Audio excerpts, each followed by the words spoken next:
வேலூரில் 1.5 வயது குழந்தையை அங்கன்வாடி ஊழியர் பிரம்பால் தாக்கியதாக கூறி குழந்தையின் பெற்றோர் சுமத்திய குற்றச்சாட்டு பரபரப்பை ஏற்படுத்தியுள்ளது.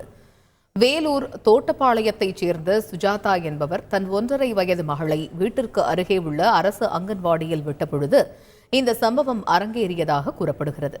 குழந்தையின் முதுகில் பிரம்பால் தாக்கிய தடயங்களை கண்டு திடுக்கிட்ட பெற்றோர் வலியால் துடித்த குழந்தையை மீட்டு மருத்துவமனையில் அனுமதித்த நிலையில் போலீசில் புகார் அளிக்க உள்ளதாக கூறி ஆதங்கத்தை கொட்டினர்.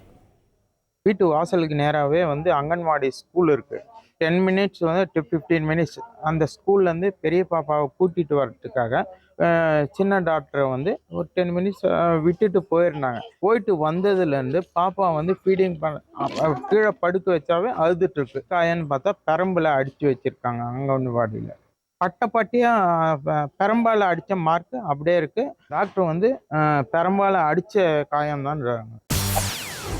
செய்திகளை உடனுக்குடன் தெரிந்து கொள்ள உடனே சப்ஸ்கிரைப் பண்ணுங்க.